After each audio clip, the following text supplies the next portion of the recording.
आज मी बनवले मस्तपैकी कुरकुरीत क्रिस्पी असे मूग डाळीचे टेस्टी चवदार भजे। लागणारे साहित्य खूप कमी आहे।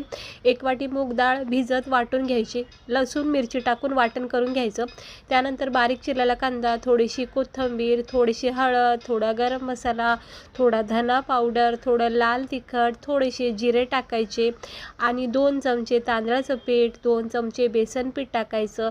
तांदळाच्या पीठाने बेसन पीठाने खूप भजे कुरकुरीत आणि क्रिस्पी होतात। चवीनुसार मीठ टाकायचं आणि भज्याचं बॅटर असं तयार करायचं। गरमागरम तेल तापून घ्यायचं आणि स्लो गॅसवर छानपैकी क्रिस्पी गोल्डन ब्राऊन एकदम असा चॉकलेटी रंग येईपर्यंत ना हे भजे फ्राय करून घ्या। इतके छान चवदार टेस्टी लागतात ना आणि भरपूर वेळापर्यंत ह्याच्यामधला क्रिस्पीपणा तसाच राहतो। तर नक्की करून बघा। अशीच रेसिपी बघण्यासाठी चॅनलला सबस्क्राइबर करा आणि बघू शकता इतके चवदार टेस्टी खमंग असे हे मूग डाळीचे भजे एकदा तरी करून बघा आणि व्हिडिओ आवडला असेल तर लाईक करा।